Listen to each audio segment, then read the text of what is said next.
nouvelle petite vidéo de chez moi, hein, on n'a pas trop le choix. Aujourd'hui un comparatif entre deux trottes qui se ressemblent pas mal et qui pourtant sont assez différentes. J'ai nommé la Raptor et la Dualtron Compact. Je vous en parle tout de suite et dans le détail. C'est parti!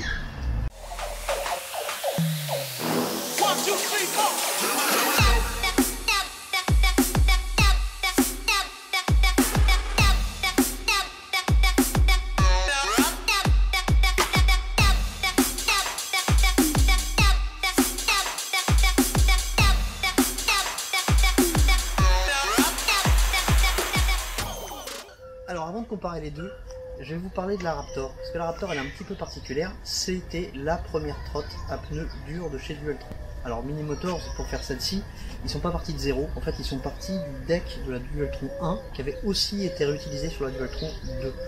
Donc là en fait ils en ont fait une version urbaine, vraiment urbaine, avec des pneus pleins, que vous retrouvez ici.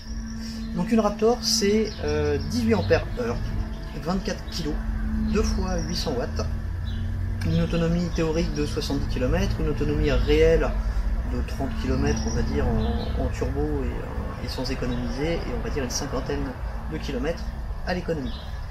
La Compact, c'est celle-ci, c'est la petite dernière de chez Dualtron, c'est à peu près le même gabarit, sauf qu'elle fait quand même 10 kg de plus, elle fait 34 kg, 21 ampères heure pour la batterie, et là on est sur du 2 fois 1000 watts.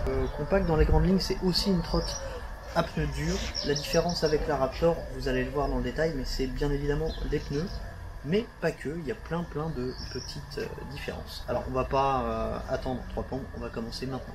La première grosse différence, vous allez la voir, ce sont les pneus. Vous voyez sur la Raptor, on a des pneus qu'on surnomme les pneus carrés, qui sont bien évidemment pas carrés, mais qui disposent d'une arête hyper saillante et pas du tout pratique pour se pencher dans les virages. Sur la Compact, on est toujours sur du 8 pouces, voilà, mais là on est sur des pneus extra larges. Alors ces deux trottes ont 10 kg d'écart, comme je vous le disais. La Compact, malgré qu'elle n'ait que 3 ampères heure de plus que la Raptor, elle fait 10 kg de plus, mais surtout au-delà des 10 kg de plus, elle fait surtout 5 ou 600 € de plus, un truc comme ça. Alors est-ce que ça se justifie? Le pari de la Compact, c'était de proposer des performances proches de la Dualtron Thunder sur un modèle, comme son nom l'indique, un petit peu plus compact. Donc on est quand même assez loin des performances du Thunder, on va pas se mentir.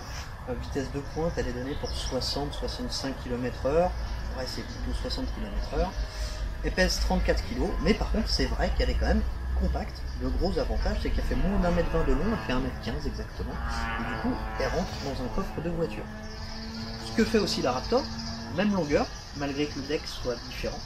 Les différences, vous voyez, donc déjà le deck, pour la première fois chez Dualtron, on a un vrai nouveau deck qui n'est pas hérité d'un modèle. Ce n'est pas le deck de la Spider, ce n'est pas le deck de la Dualtron 3, c'est un deck bien particulier, c'est le deck de la Compact.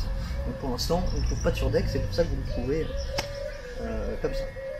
La Raptor, c'était le deck des Dualtron 1 et 2, c'est exactement le même. Sur la Raptor, on est sur un frein tambour qui est situé à l'arrière, ici. Et sur la Compact, on a deux freins à tambour. Alors pourquoi Minimotors s'acharne sur le frein à tambour? C'est parce que malgré quelques inconvénients, il a un avantage par rapport au frein à disque et qui rentre parfaitement dans la philosophie de ces deux trottes. C'est des trottes qui demandent le minimum d'entretien. C'est pour ça qu'on cherche une trotte à pneus durs, c'est pour éviter d'avoir à changer des chambres à air, et donc en général on veut faire moins d'entretien. Bah ça Minimotors l'a bien compris, du coup nous a mis des freins à tambour qui ont le gros avantage d'être complètement hermétiques, ou presque, donc qui demandent très peu d'entretien. Les mâchoires d'un frein à tambour durent beaucoup plus longtemps que des plaquettes de frein sur un frein à disque. L'inconvénient, c'est que ça freine moins. On va pas se mentir, ça freine même pas terrible. Alors, aider du frein électronique, seulement le frein électronique, on sait ce que ça donne. Pour ceux qui ont déjà des Dualtron, qui ont déjà cramé des contrôleurs, 9 fois sur 10, ce qui crame les contrôleurs, c'est le freinage. Parce que le freinage, on réinjecte de l'énergie vers les contrôleurs, et en fait, cette énergie est assez violente. On dépasse les 110 volts en pic. Donc je vous conseille vraiment de le désactiver. On va revenir un petit peu sur les différences. Donc je vous parlais du deck. Le deck sur la Compact, vous pouvez le voir, il est beaucoup plus épais. Donc voilà, le deck est beaucoup plus compact que sur la Raptor que sur la Compact. Sur la Compact, on a un deck qui a beau être différent de ce qui se fait sur les Thunder et Dualtron, il est quand même assez imposant, et en fait la grosse différence de poids, elle est à ce niveau-là. Alors ce qui a changé aussi, c'est ce qu'on appelle la banane, c'est-à-dire cette pièce-là, celle qui permet de maintenir la colonne. Sur les Raptor Dualtron 1 et 2, c'était toujours le même. Vous voyez, c'est une forme arrondie, les câbles sont légèrement excentrés sur le côté, et ici on a un arrondi. Là, on est proche de la banane de la Thunder, je me demande même si c'est pas la même celle sur la Spider. Donc là on est sur un truc droit, les câbles sont au milieu, ici on est aussi bien droit, ça fait partie des petites différences.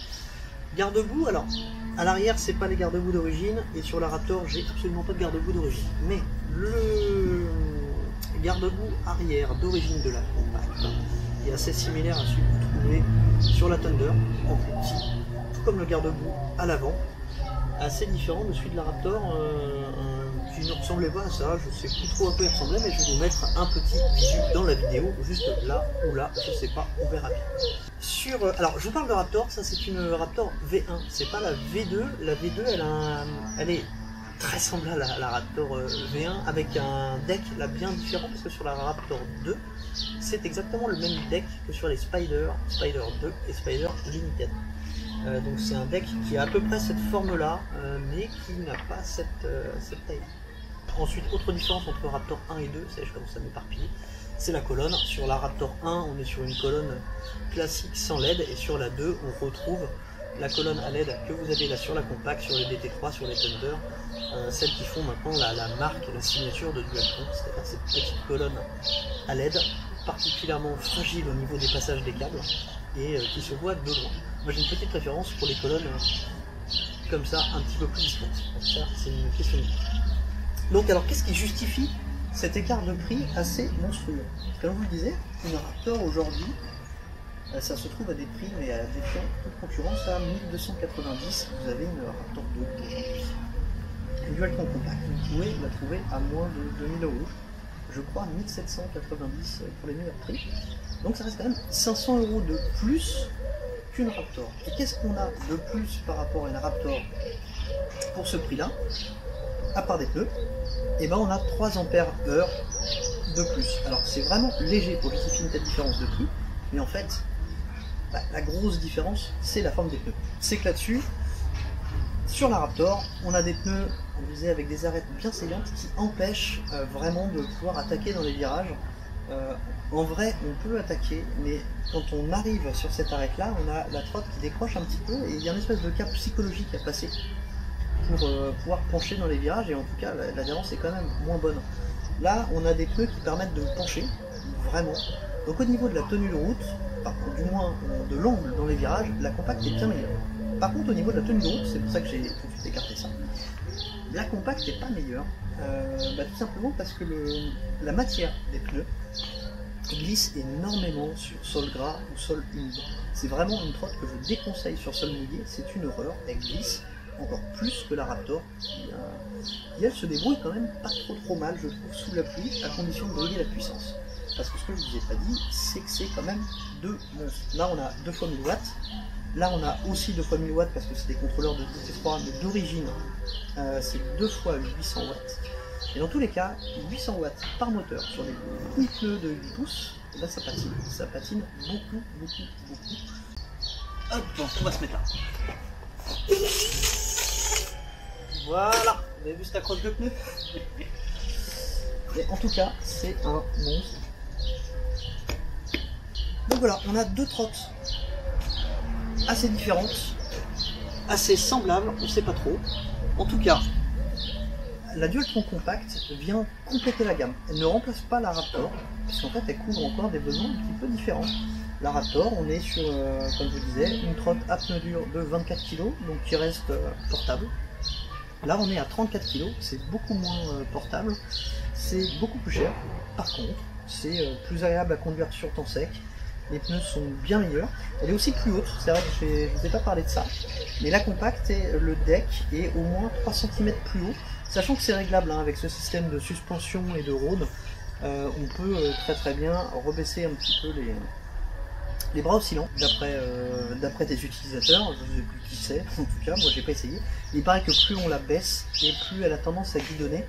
Moi cette hauteur-là, je la trouve parfaite, j'aime bien les trottes assez hautes, mais je sais que tout le monde n'aime pas, et je trouve qu'elle guidonne pas du tout. Voilà. La Raptor non plus. Voilà, je pense que j'ai fait le tour de ces deux trottes-là, et des différences entre les deux. Maintenant, est-ce que ça vaut le coup de mettre 500 € de plus pour partir sur une compacte, ou 500 € de moins et partir sur une Raptor? Ça c'est à vous de choisir, je peux pas décider, mais en tout cas là vous avez toutes les cartes en main. Je vous dis à très bientôt pour une prochaine vidéo, n'oubliez pas de vous abonner, et en attendant, confinez-vous bien. Ciao ciao.